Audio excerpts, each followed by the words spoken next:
Hi there. Welcome, welcome. I am here with my amazing client, Dr. Vicki. She has graciously offered to share her homecoming story. So if you are wanting to find a career that feels like home, I think you'll take a lot of inspiration from her, hopefully, and get some good tips that you can use as well. Um, so Dr. Vicki, welcome. Well, thank you. Thank you. Excited to be here. Yeah. Yes. Um, okay, I'm not mastering the split screen, so we may we may be going back and forth here a bit, but I wonder if you could just kick us off with, based on where your career is now today, what is something you would just love to celebrate with us?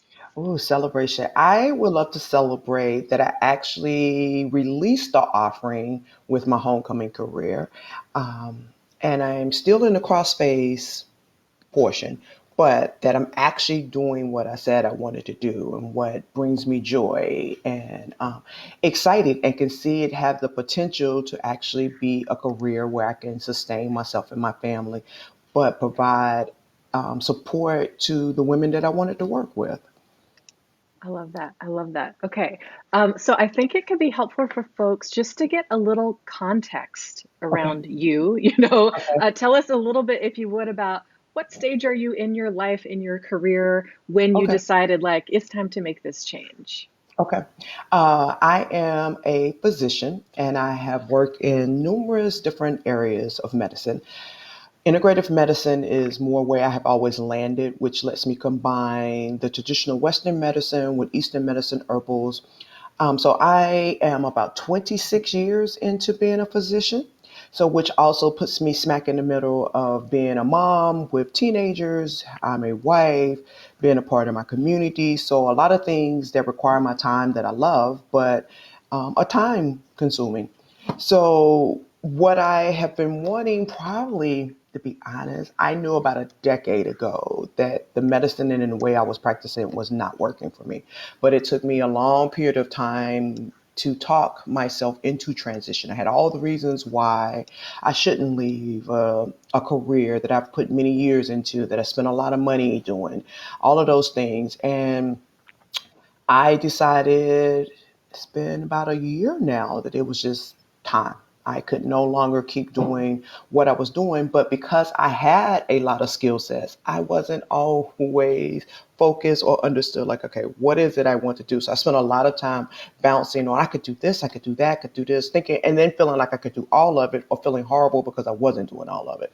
So that was what the career homecoming helped me do, was focus that, okay, you can have pieces of all of those, but let's focus, get going, and it'll tease out as you go through the pieces that you really want and the pieces that, okay, you may resource to someone else to help you with your career. Yes, yes. Okay. So I'm curious. I think you've just laid out some of this, but if you could give us even more of a snapshot of before your career homecoming, you had been thinking about this. I want to make a change. How am I going to do this? When it came to actually making the decision and actually taking action, what were you struggling with before your career homecoming? Before my career homecoming, was some of it was the focus, because I am multi passionate. I A lot of the focus that I have in my practice is on spirituality, on health, alternative methods of health. So it was wanting to do all of that, but feeling like one piece could had to be what I focus on versus being able to incorporate all of it together. My background also had been in research. I've been in academic medicine. I've worked in community centers. I've worked with impoverished up to, the total other end as far as paying out of pocket. So for me, what finally was with the career homecoming and before, was kind of like I was getting burnt out and I needed to find a way to do the things that I really loved. And what the career homecoming did was truly help me to see which pieces were things that I really didn't want to do. And then the pieces that I had to have, that I had to do. And so going through, like, honestly, career titles and career names and what is it you want to do? And even if it doesn't have a name, it's something that you can make. And I can remember coming in and just kind of saying to you, like, I just want to do the Brene Brown intergenerational trauma and how that affects the African American female. And you were like, okay, well, we can see how that would work. And that was when it triggered for me that, okay, there is someone out there doing what I want to do, but just I have a different spin on it. And that's the part that I need to bring to the world. And so that was what helped me just finally switch and actually am doing what I want to do, actually working with African American women and understanding the collective trauma and intergenerational trauma that severely impacts our health. Right. And so, but that also wasn't just a quick decision for you, as Oh I no, not recall, at all. right? So can Not you at can you talk us through, you know, one of the conversations we had was about niche. And do I include everyone? Do I, serve a more specific population of people? How did this support you in settling on, no, here's what I want to focus on? I think when you said it was okay, it was truly getting permission. It was getting permission from someone to be like, no, if you want to work just with African American females, if that's the niche that you think you need to be working with, then that's fine. Because what I felt was that the things I have to offer, everybody can benefit from. Right. So it was kind of, and I love working with women. But what I was seeing was that African American women were the ones who were dying at a faster rate, were the ones who were having more mobility and more mortality issues. And so that's where I wanted to, but I always felt bad when I was like, well, this offering is mainly for African American women, or that's who I want to work with, or saying that to someone, even more so saying it to someone who wasn't African American. Um, so that took a lot of internal, and finally I'm like, no, it's okay. People out here all the time have a niche that they work with. And my need and where I could see me benefiting and where I had the strongest impact would be working with African American women. And so that took about half of the course for me to get there and say, no, this is it. And I own it and I'm proud of it. And this is what we're going to do. All right, so I'm just imagining that there is someone watching this that's like, that's great for her. She's a physician. She have 26 years of experience. Look how put together she is. Look at this, like, educational and experiential background she's coming from. But me, I'm a mess. I could never. And even though all those things are true about you, I also know there was some like resistance to getting this going and taking the help. So I'm wondering if you would be open to sharing a little bit about um, what it took to get you to actually start doing this work. Okay. I had to become even more of a mess. I think we all out here are messes in a lot of ways. And one of the things in the work that I do and being a woman, African American woman, we were often put on the face and we often make it seem like, oh, we got it all together. But I was falling apart. I was crying most days I was going into work, coming out of a COVID, and I had worked in areas where a lot of patients were actually dying and you don't deal with that trauma sometimes. And so for me, it was probably going through that phase, but also just telling myself it was worth the investment of myself and believing that I was worth the money that I was going to spend, that oh, we could take a family trip, or we could do this, or I could do that. All the reasons I had given myself. I had also done numerous previous programs. And so that was some of my hesitation where you've done this before. We've been here before. You know what you need to do. You just need to do it. But often you also need a hand and someone who has a system and someone who can say, okay, these are the pieces. You have all the pieces, but they're not fitting because you don't have the correct outline to put them into to get you where you need to be. So I actually had to become a full mess. I mean, I remember we had a consult, and that was probably a year before I came back around again and was like, okay, I have to do this now. We don't need a consult. Just what do I need to do to get this started? And I need to get this started tomorrow. I was in the same exact place. I felt just as bad. I was hating my job just as much. I was struggling every day, which in turn was impacting my family, impacting my community.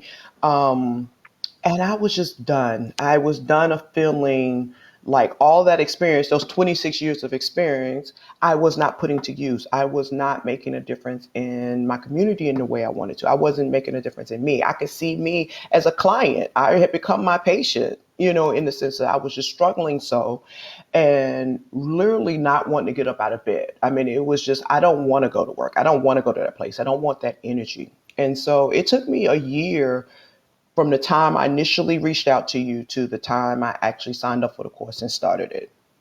Yeah. Yeah, yeah. I'm curious, what would you say has been the biggest shift for you around your work since you joined the program? I would say actually feeling the worthiness of what I'm doing. I went into medicine to make a difference. I went into medicine to help people heal or to be a support system. And I found that our current structure was not set up that way to allow that. And so being able to take on private clients, being able to put the information that I want into the world, even if it's just through my social media outlets, gave me that feeling of that I was doing what I was trained for and I was doing what my community needed, which included anybody who came in contact with the information I provided. And so for me, that gave me joy. That gave me power. That allowed me to continue to do what I was doing, even when it's hard, even in the days when you're like, I am tired. But I knew that I enjoyed what I was doing versus, okay, I'm tired because I'm burnt out. Yeah, yeah. Okay. Any kind of final message you'd have for someone who's like maybe in that place that you were for that year, which is I know something needs to change. I'm getting so sick of this, but they just are not quite getting into action. Yeah. Sometimes you have to sit there. You have to sit there for a while until you figure that out. But I honestly would say I wish I had have done it sooner Yeah. and reach out for the help. Any help that you need, because there's no need to be in a place alone. Because I often didn't want to discuss it either, because it was like, well, okay, same thing you said. You're a physician. I mean, why are you complaining? I mean, you've done this. You went to school for all this time. You mean you don't want to do that anymore? That was what the feedback. So I would recommend to someone, get someone who will give you objective, honest opinion, and not always family. That's not always friends, but to do it sooner than later. I would say reach out, have that consult, have the talk with you of how to see how the service will be beneficial, how interacting also with other people who are going through the same thing. So having a group part is very powerful part of the process too, because you're hearing that first of all, you're not alone. And it was a multi level group, meaning that people were at different points of that transition. So that was always nice to hear that someone else, oh, you're ahead of me. So this is what you did. And there was someone that you could help behind you. Um, Even if you're not ready to totally make that jump, listening to interviews like this particular one of where people have actually made that transition and where they're honest that it's not easy, it's often not pretty, it's messy. There's going to be moments when you kind of want to throw all of it in because you're tapping into things that you don't want to deal with sometimes, because most of it's mental. It's the mental block of wanting to get it done more than the actual physically. Can you do it? Can you do it? Yes, you can.